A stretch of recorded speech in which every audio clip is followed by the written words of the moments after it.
Hey guys, how are you doing? This is Coach Smith again.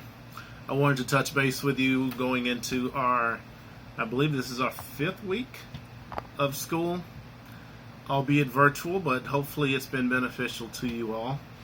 And I also hope you and your family and loved ones are staying COVID free. Okay?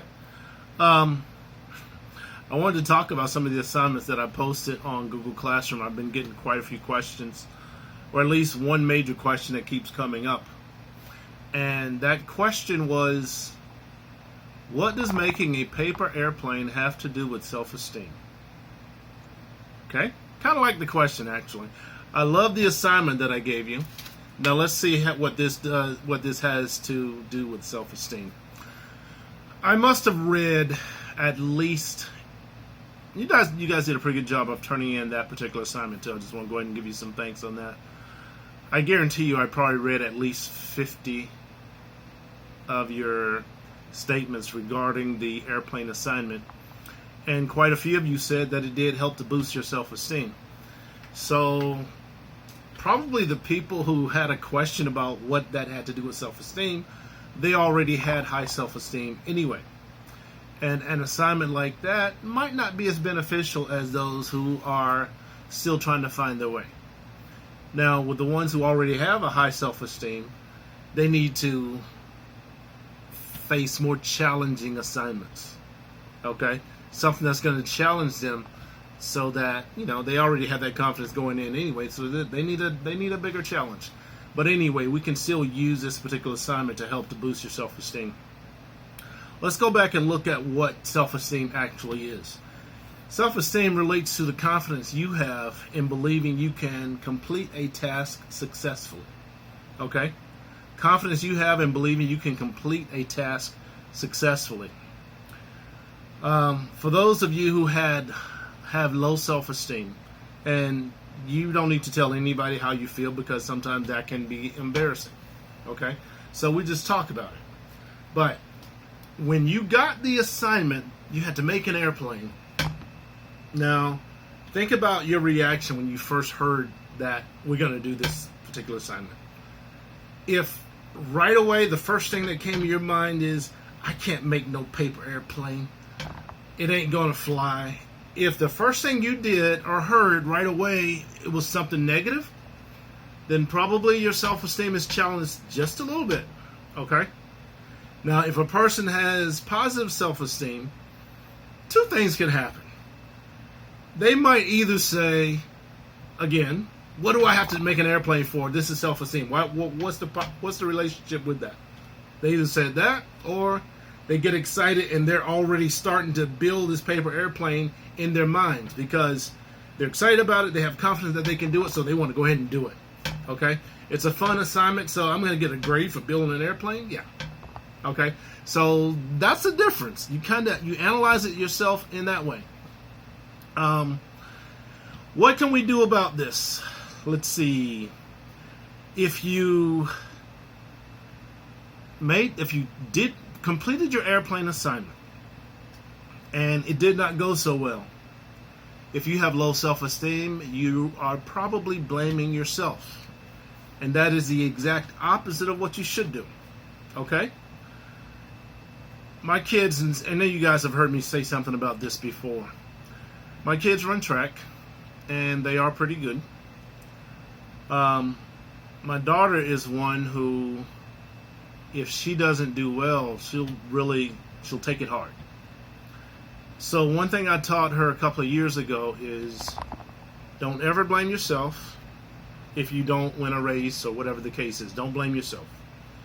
Think about what you did wrong and fix it. Think about what you did wrong and fix it. So the same thing applies when you are trying to build your self-esteem and you're trying to complete certain tasks. Okay? If you're not able to build that airplane, take some paper and start building airplanes. Figure out why your airplane didn't fly, why it didn't fly very far, or whatever the case is. Okay, I designed it this way this time. I'm going to try to do it this way the next time. And see what happens. You can apply that to life and Work on completing small tasks first. Be successful at the small tasks. Then you branch out. Again, you are going to fall short. Sometimes, maybe early on, a lot more than you are successful. But back up a step or two, analyze what you did not do correctly, and then go back and try again. That's how you build your self-esteem. That's how you become not so afraid of taking chances at things that you've never done before. Okay? People with high self-esteem, more than likely, they've already been taking chances. So this is something small to them, but they've already been taking chances, and they've experienced success, they've experienced setbacks, and they know how to deal with it. Now, one thing you're going to have, whether you have high self-esteem or low self-esteem, you need to have that support system behind you. Because those days when you don't feel good at all, you tried something that didn't work, maybe you embarrassed yourself, you want to crawl up in a ball and feel sorry for yourself, wrong thing to do.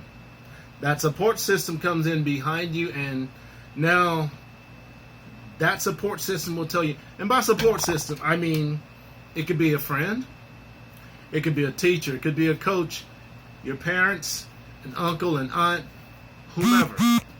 That support system is behind you. That's your cheerleader. And they're telling you, no, you need to do it. Try it this way. Keep going. Keep going.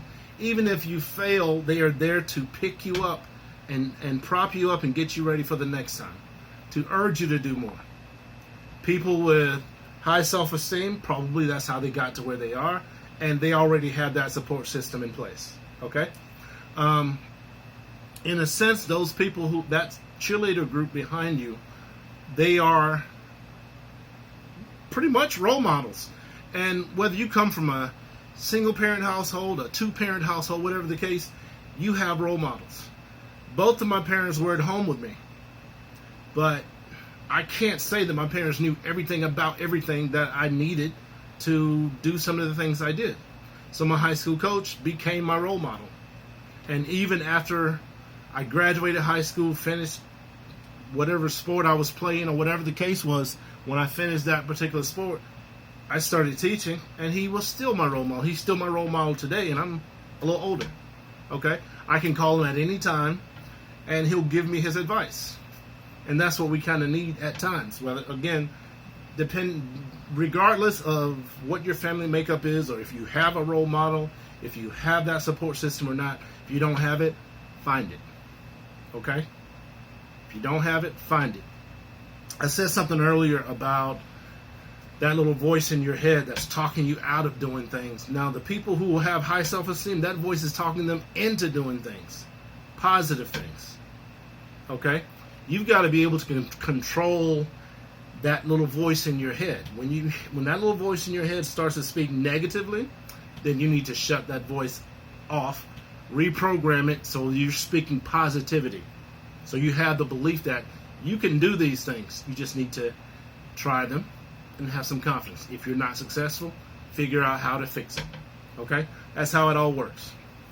Now, going into next week, I want to do something a little bit different. I was going to share a PowerPoint with you. I want to do something a little bit different because I think we benefit more from these questions.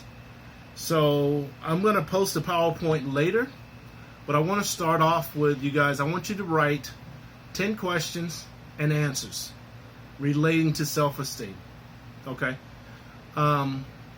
If it is, what is self-esteem? How do I go about getting a role model? Whatever the case, I don't care what your question is. If it relates to self-esteem and you think, whether you might even know the answer to your question. If you even know the answer to that question, but you know other people in the class will benefit from that question, write those 10 questions. And I'll post another video. I'm going to give you a deadline of Wednesday, and I'm going to post another video probably on Friday. If not Friday, again by next Sunday. But I'll post the answers to that video, and we'll go from there, okay? Anyway, hope all is well. If you have any questions related to anything, COVID-19 included, don't be afraid to send me a message, email me. If you want to have a quick Zoom meeting, I'll do that also. Just email me and we can go from there. Talk to you guys later. Have a great week.